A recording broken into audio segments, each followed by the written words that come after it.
Like as I was saying, whether you are going to see tomorrow, next tomorrow, you can never know. You can never tell. Then he said, God keeps him aware of every situation through prayer and supplication. Keep God aware in prayer and supplication in every situation that you are into. Make sure you go into prayer. Make sure you wait on God. Don't be in a rush. Don't be in a haste like what is happening today in the world. That whenever you see somebody succeeding as like young people growing up, you are seeing your mates making it. You don't know how they make it. You too, you want to make it. They are driving expensive cars. They are living in good mansions. You want to live like them. It's not a bad thing.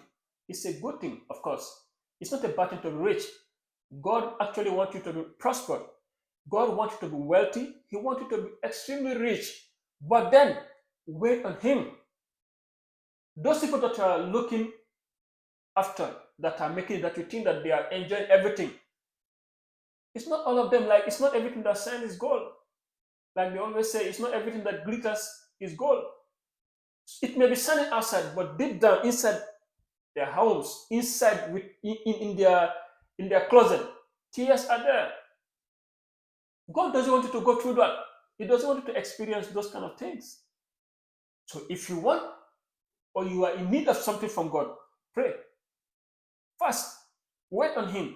When the time comes for Him to bless you with those things, He'll bless you. And you will have peace eternally. You will have peace in your home. You will have peace in within yourself, within your soul. You will not be like wondering what is going to happen next. Like those people that you are seeing, young people that are like into this quick, they're into this issue or into this habit of making it fast. All the people that I know, that I see in the Bible, people that I know physical, that I know that these people they made it genuinely. It take time. It take time. They built it. But if you want to make it fast, it's possible. It's very possible. Like I remember one of my brothers told me that he said, if I want to be rich today, I will be rich. But he also told me that that wealth, that riches, I will not end up well. So I don't need it. He said, I don't need that wealth. I'd rather wait for God to bless me with the blessings of God. So that is to tell you that if you want to be rich today, even you that listen to me, you will be rich. But that is to tell you that indirectly that you go to the extreme, you go to the point that doing some certain thing that a normal person will never do for wealth. You have to pour blood. That is the truth. You will have to pour blood. You have to be involved into so many dirty things, dark things. And I don't think you are ready for that because the repercussion of those things is always evil. There's a saying that goes by, eat the empty bread you have with joy. Eat the empty bread you have with joy. Than to eat a fat meal with chickens and every other thing that you can ever imagine in sorrow. If it is me, I will eat the empty bread I have with joy. Because it is a process. God is never late. He said, He always wants to be glorified. He only deserves it. God wants to be glorified. He is the only one that deserves it. He wants to say that it is God. If it was not God, I wouldn't have been here. That's what God wants. He wants that glory.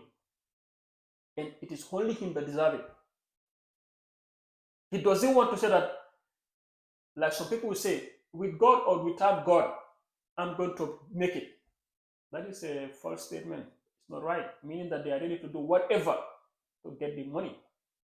Like some people, they say, they're ready to get whatever to get the bag. But no. Wait on God. And He will give you that thing that you're looking for.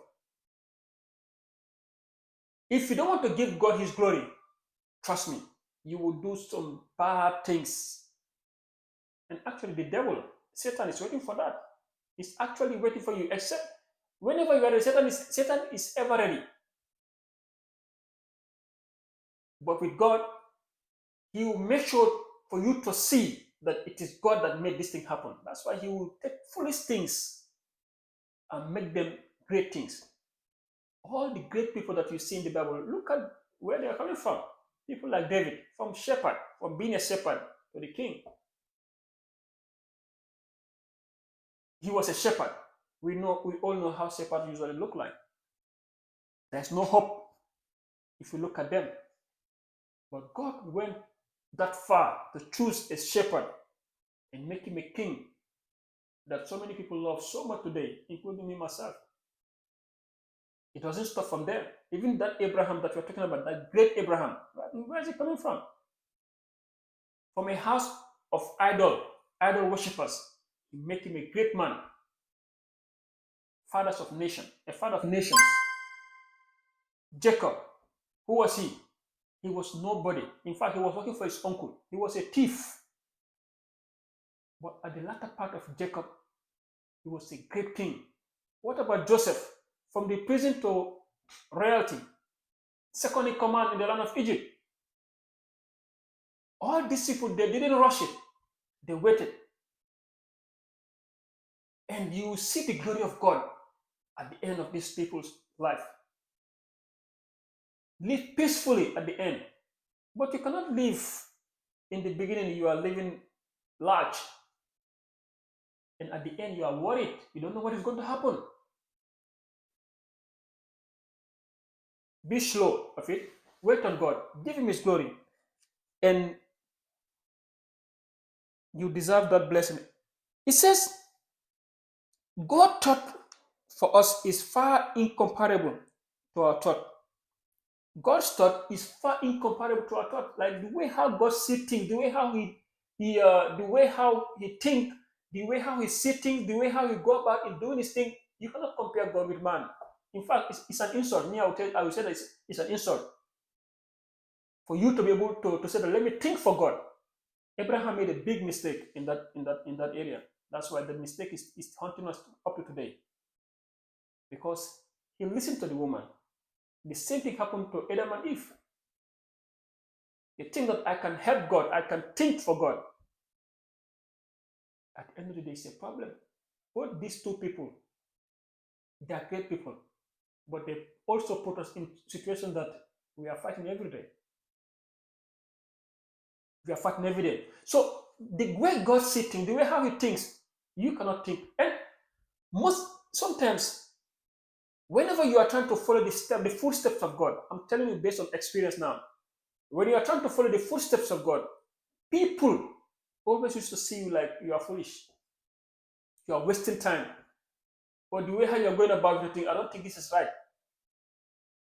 The person that hear from God, they will understand. People that have the Spirit of God, that understand the way how God's work, even though you cannot understand Him, but you have a little bit of understanding of Him, they will know what I'm saying.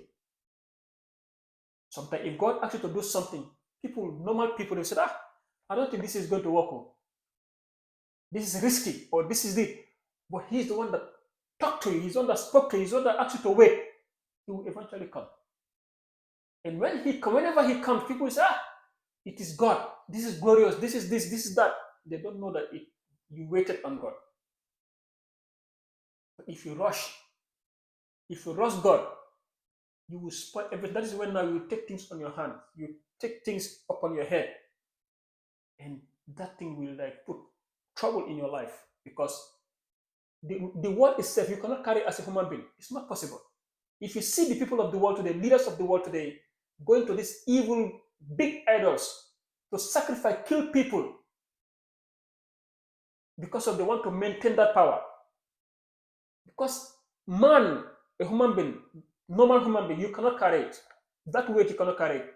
You need a source to sustain that weight.